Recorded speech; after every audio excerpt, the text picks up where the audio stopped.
We call this the old post office pavilion. It was built in 1897 to be the headquarters of the United States Postal Service. Only 12 years after they moved in, the Postal Service moved out into another brand new federally funded headquarters building. That left the government with this mountain of stone on its hands.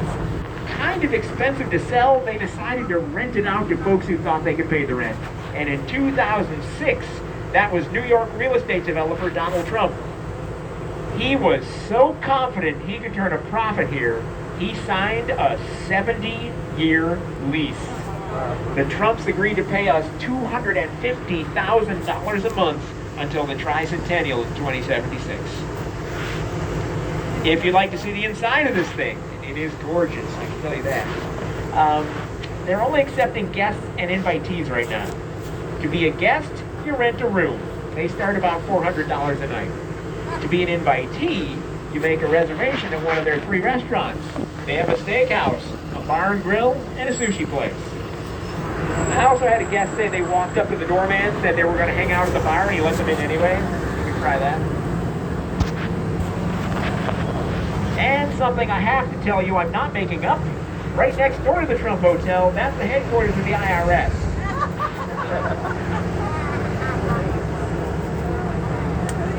Easy walking distance.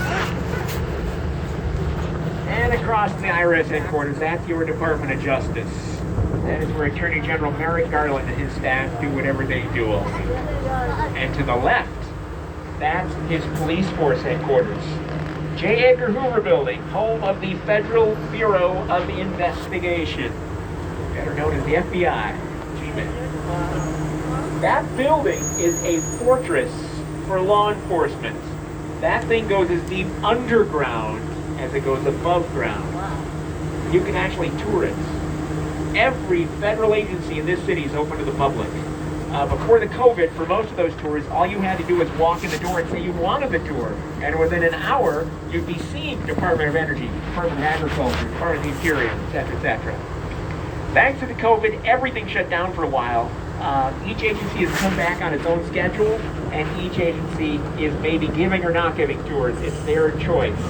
So if you're interested in touring an agency, check them out online before you go. Don't even bother with the FBI. Even before the COVID, they were one of 4 tours you had to pre-arrange at least 6 weeks before you came to Washington, and you had to do it through your congressional office or embassy. That's because people who tour the FBI, the Pentagon, the Treasury, and the White House get put through a background check. People who fail the background check don't get to see the Pentagon, Treasury, or White House, but they are welcomed with open arms into the FBI headquarters, and their tour goes a lot longer than they were planning on. And on the right side, that's your National Archives. That is where they store the Declaration of Independence, the United States Constitution, and a lot of boring federal documents. I've done research in that building. If you ever wanted to know how much the government spent on wood to build Fort Devens in Massachusetts, they've got the receipts. Ooh, so exciting. Have you seen the movie National Treasure? Yep. Yes, then you've seen how they store the Declaration and the Constitution. They are in a bulletproof case full of special gas to preserve the paper that can be further locked down if there's any funny business going on in the building. What that movie got wrong, the archives is not run by a blonde 25-year-old supermodel. Other than that, they're right on the money.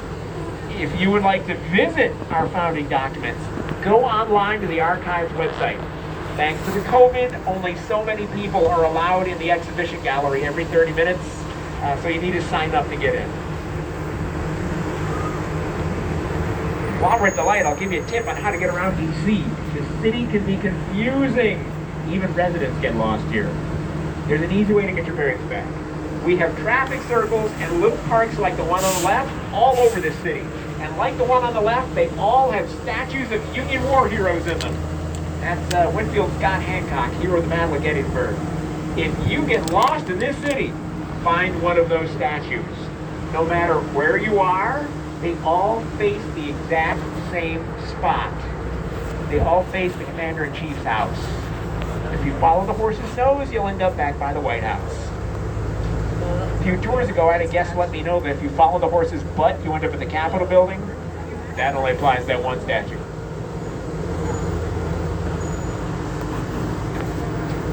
On the right side, you get the headquarters of the Federal Trade Commission, and beyond it, the West Building of the National Gallery of Art.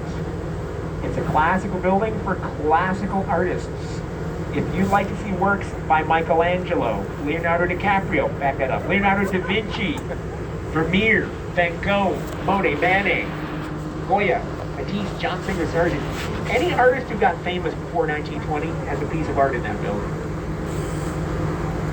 That building and a bunch of the art inside it was given to this country by one person. Andrew Mellon paid to build that.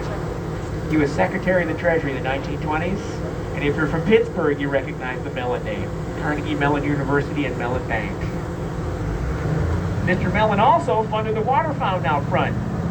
Why, we call that the watermelon. Saw it coming, right?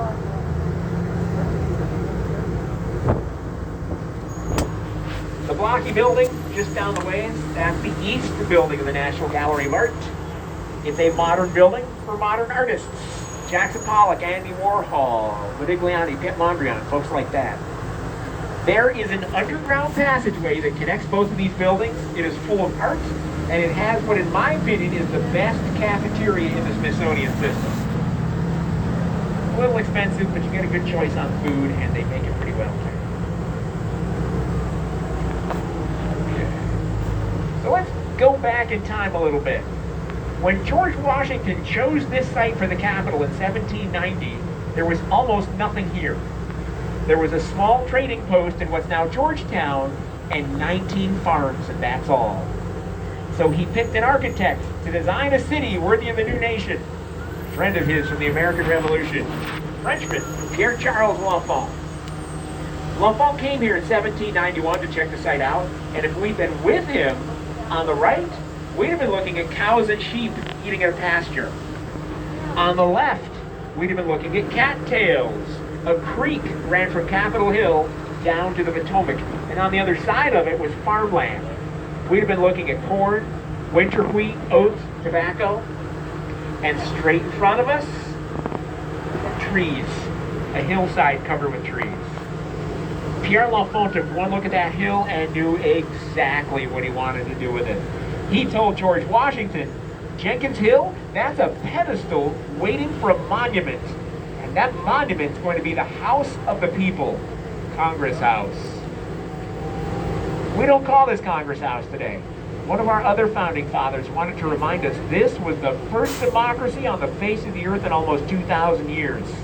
So Thomas Jefferson renamed this the Capitol as a reference to the Capitoline Hill in Rome, where the Roman Republic was governed democratically until Julius Caesar came along in 49 BC, crushed the Republic, and created an empire run by one man. And now you know where George Lucas got the idea for Star Wars episodes 1 through 3. So we have a bicameral legislature in this country. That means two houses. The House of Representatives, where every representative serves a 2-year term. We have a Senate, where every senator serves a 6-year term. The House is supposed to be where the people can express their every whim. We want free Kool-Aid on Sundays, and the government pays for it. Okay, propose a bill in the House. The Senate is where cooler heads are supposed to prevail. People need to pay for Kool-Aid. Let's wait 5 years and see if they change their minds. The House works in the wing on the right, the Senate works in the wing on the left. You can tell when they are in there trying to get some work done because above each chamber rises a flagpole. And whenever they are in there debating an issue or voting on one, an American flag runs up that pole, and it stays up until they're done. You can also tell when Congress plans on working late. At the top of the dome, underneath the statue, is a cupola. As soon as they know they're going to work after dark, a light turns on up there, and it stays on until they're done. Unlike Paul Revere in the Church of Boston, we do not have a 1 if by land, 2 if by sea system here in D.C. If it's the House working late, 1 light. If it's the Senate working late, 1 light. If it's both of them working late, guess how many lights? You are correct. Maybe it saves on money, I don't know. So the statue on top of the dome, that is Freedom. She faces east toward the rising sun. She wears a Native American eagle feather headdress and a Roman toga as the new and old worlds come together in freedom. And now I'm going to come to a complete stop so you can stand up and take pictures out both sides if you'd like. So at the base of Freedom, it says in Latin, E pluribus unum, from many, one. Many states, one nation, many people, one country.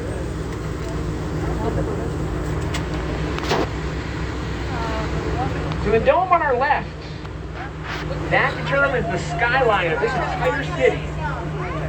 I don't know if y'all know, the skyscraper was invented in the United States in the 1880s. Chicago, Illinois, very first one went up. They started spreading all over the world after that. And Congress decided in 1910 that would not happen here. They passed a law that says no building in this city is allowed to be taller than the bottom of the Capitol dome. That keeps the roof of the people's house and freedom looking over your national capital all day, every day. So on our National Mall, it goes 1.2 miles from the Capitol down to the Washington Monument. It's part of the original design of this city. Pierre L'Enfant put this space in as a place where Americans could gather and practice their First Amendment right to talk about the government right in front of its face. In 1791, when this space was created, you could do that nowhere else in the world. If you tried to, out came the military and they gave you a choice. Go to jail or go home. Not here. Here every American is much a part of this government as we choose to be. So this space was created so you can make your voice. If you like what Congress is doing, bring some lawn darts, bring a soccer ball, bring a frisbee, bring a picnic, whatever, just have fun. If you don't like what Congress is doing, bring a megaphone, bring a drum set, bring a stage and a sound system, whatever it takes to get the attention of the people on the Hill, except for physical violence. On January 6, 2021, there were almost 15,000 people on the mall. Only 800 of them thought they had the right to break into the people's house.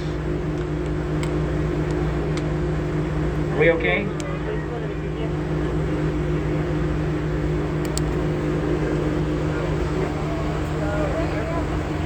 Okay, cool.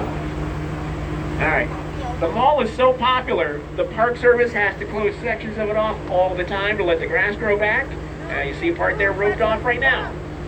If you go walking down the mall and you see a roped off section with people inside, please do not join them. Washingtonians pay a lot of attention to those ropes. Don't be as thick as they are. So the President of the United States gets inaugurated on this face of the building. Well, not always. From Andrew Jackson to Jimmy Carter, they did it on the other side of the building. Then in 1981, they moved here because Ronald Reagan said, "I'm from California and I'd like to face my home state during my ceremony. Can we do that?" And the powers that be said, "Sure, Ronnie, whatever." During his ceremony, everybody realized people can see it live from the National Mall and into the streets at the top of the hill. So in 1981, the President of the United States of America inaugurated on America's back porch. Why didn't they do it there before then? The porch has not always been there. It wasn't built until 1922. From 22 to 81, let's just say Congress hasn't always been full of the sharpest knives in the drawer. The President gets inaugurated at the Capitol to remind them who their boss is. That symbolism is so important that presidents who became president outside of this city, Teddy Roosevelt was on vacation in upstate New York when William McKinley got shot. Calvin Coolidge was on vacation at his dad's in Vermont when Warren G. Harding passed away in San Francisco. Lyndon Johnson was in Texas with Kennedy when Kennedy got shot. Each of those men was given the oath where they were so they could run the military. But as soon as they got back to this city, they had to report to this building and take the oath again in front of the fully assembled Congress. Not every president understands that symbolism. So the mall is flanked on both sides by museums. You've seen the art museums. This is the Museum of the American Indian. Very unique. Designed by a member of the Blackfoot tribe. It's supposed to look like a rock outcropping in the Dakota Badlands. Opened in 2004. When they say American Indian, they don't mean United States. They mean North, Central, and South America. Every tribe that was in this half of the world when Columbus got here is represented in that building. If you're more interested in the Bible Museum, as we cross this street, look to the left, on the left, giant glass roof leaning toward the road, that's the Museum of the Bible. Built by the owners of the Hobby Lobby. That's a private museum, you have to pay money to get inside. $19.95 online, $24.95 at the door. It's on 4th Street Southwest, which you're never going to remember, so it's 2 blocks south of the Dwight David Eisenhower Memorial, or 2 blocks south of the Smithsonian Air and Space Museum. Speaking of air and space, it's time for me to let you guys in on a little information. The Smithsonian is in the middle of a giant COVID outbreak. All the staff members who got it got sent home to quarantine. Then they realized they didn't have enough people left to run all the museums. So the National Zoo closed, Air and Space closed, African art closed, Asian art closed. Once they closed the 4th museum, they decided to try and keep the others open. They are rotating the staff among the museums. So they are not open 7 days a week. If you are interested in going to a Smithsonian, go online to see what their days and hours are currently.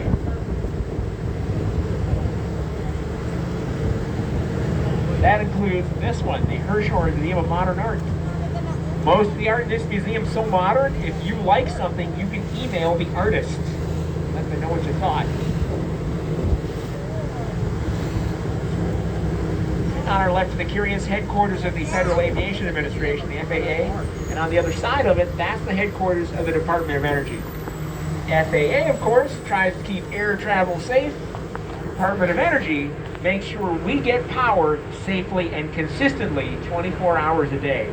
They also deal with the junk that power makes. Coal becomes toxic coal ash. Where do we dump that stuff? They deal with it. Uranium becomes radioactive nuclear waste. What do we do with that? They deal with it. And the multicolored brick building on the right, across from Energy, that's the very first Smithsonian Museum. Arts and Industries, opened in 1881. Every single Smithsonian museum started its life in this building. Once their collection got too big, they moved out into their own place. All the kids have left the nest now. It no longer has any permanent exhibits. Now it hosts temporary exhibits. The current one is about the future. What's it going to be like? Underwater houses, flying cars, all that kind of stuff they've been promising for a century. And on the other side of it, you'll find the closed Museum of African Art, the closed Museum of Asian Art, and behind them, the very much open castle, the very first building in the Smithsonian. Opened in 1848. It's now the Visitor Center. If you don't want to go online to figure out what's open and when, you can come here. They've got computer terminals you can use, or you can talk to live people. You can get their opinion about which cafeteria is the best, even though we all know it's the Museum of Arts.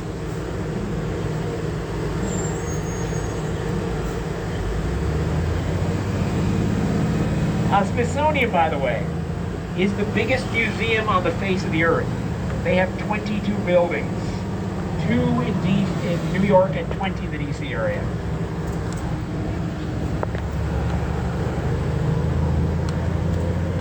Now we're coming up to your Department of Agriculture.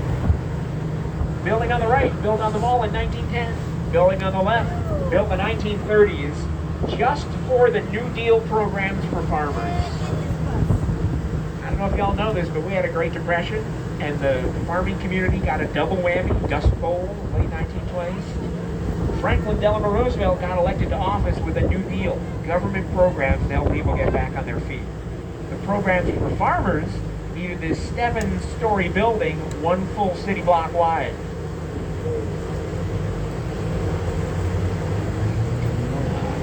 If you look about 3 stories up, you'll see a green frieze going around the building with American animals in it, a celebration of American wildlife.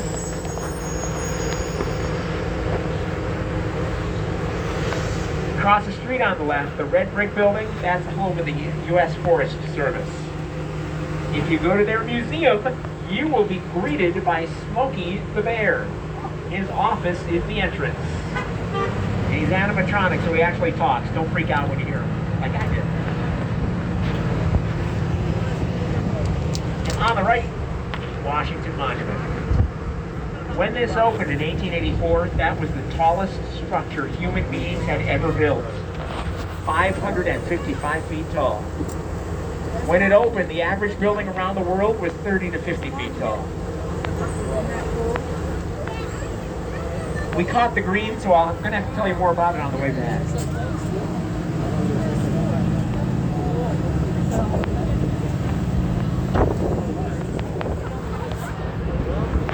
On the left side, the back of the Holocaust Memorial Museum. We have one of these because people who lived through the Holocaust came through it with almost nothing. All they had was the clothes they were wearing. Some of those people got to the United States and then did so well, they got elected to Congress.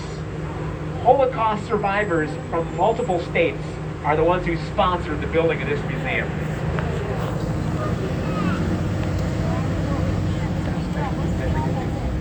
And next door to it is where most of your paper money got made, Bureau of Engraving and Printing.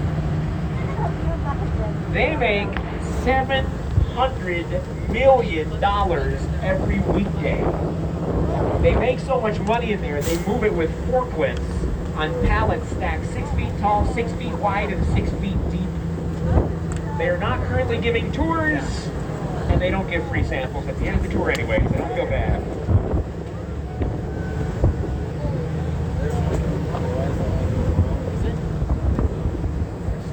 On the right now, tidal basin.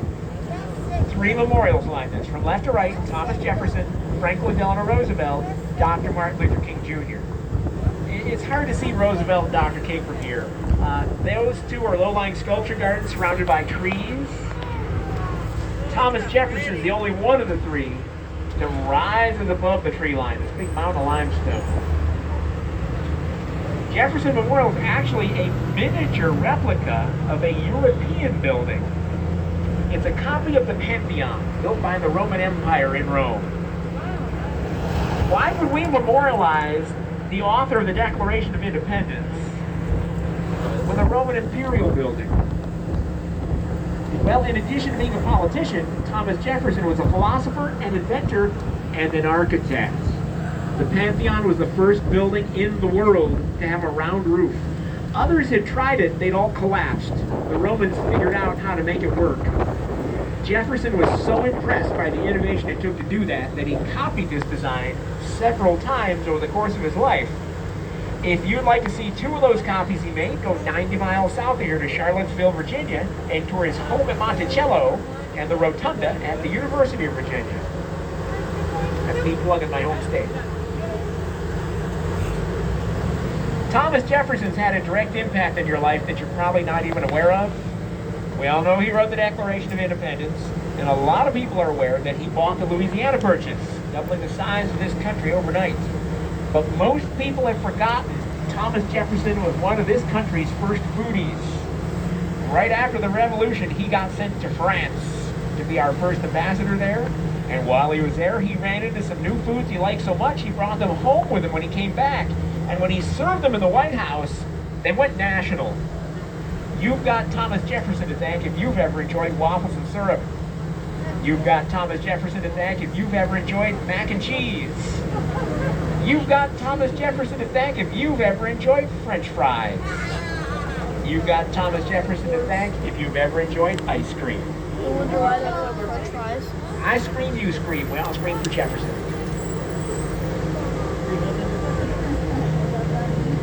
Okay, another photo op.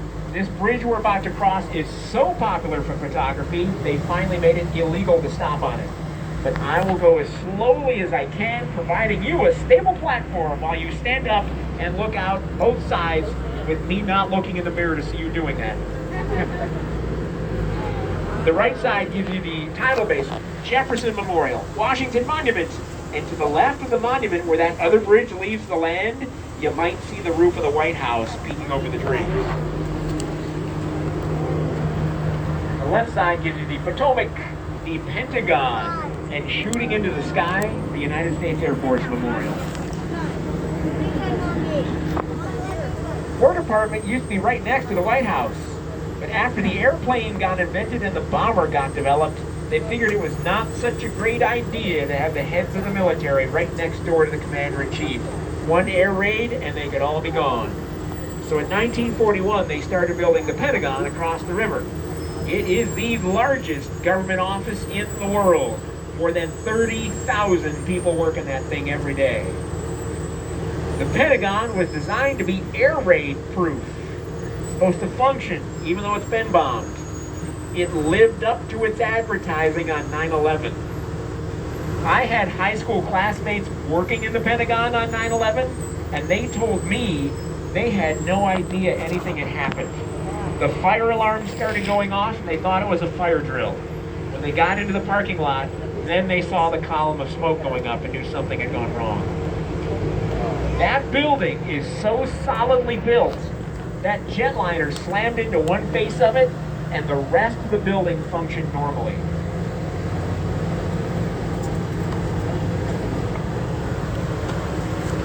North of the Pentagon, all that green space is Arlington National Cemetery.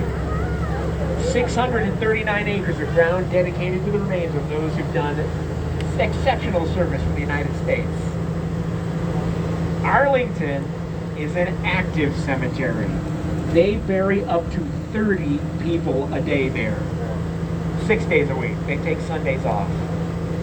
You can visit Arlington 7 days a week. They're open from 8 a.m. to 5 p.m.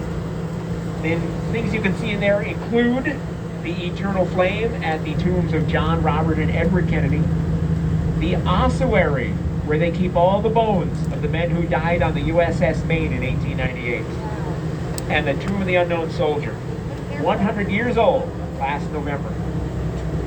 At that tomb, you can see the sentinels. They are guards who guard that tomb 24 hours a day. They change the guard once an hour on the hour.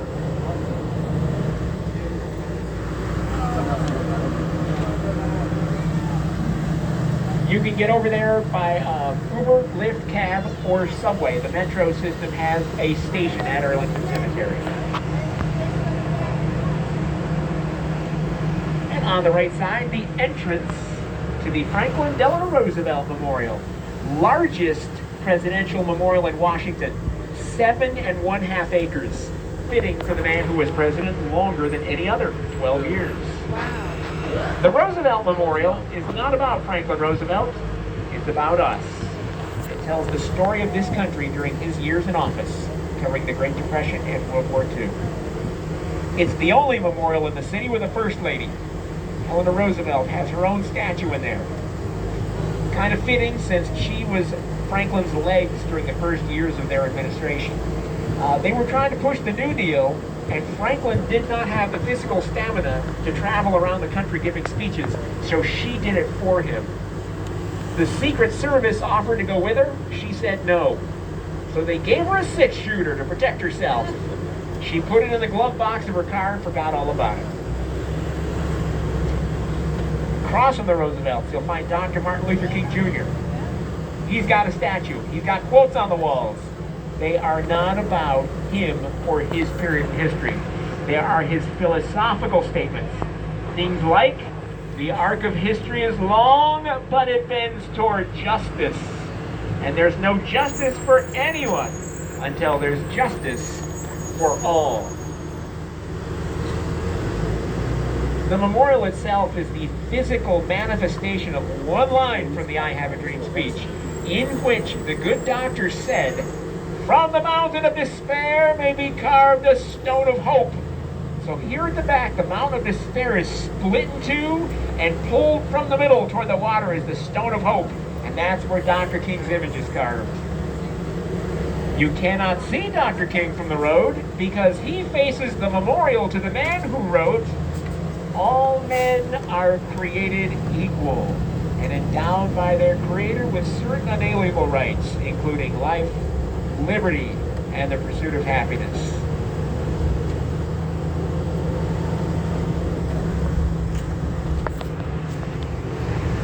So on the right, this is the Korean War Memorial, finished in 1995, currently being expanded.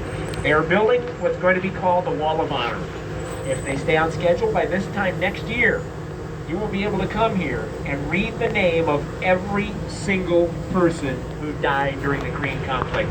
More than 43,000 names. On the other side of the Korean War Memorial is a pool. If you've seen the movie Forrest Gump, you've seen the reflecting pool. That is where Forrest and Jenny have their big hug. Forrest, Jenny, runs down, yay. On the other side of the pool, the Vietnam Veterans Memorial.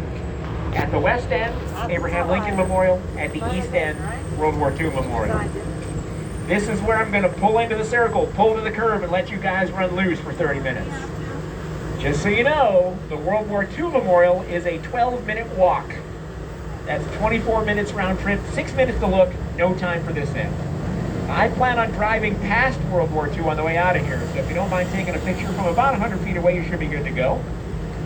If you'd like to try and do all four anyway, they rent bicycles and scooters up here, or you can do it on foot. I had one family do it from Michigan.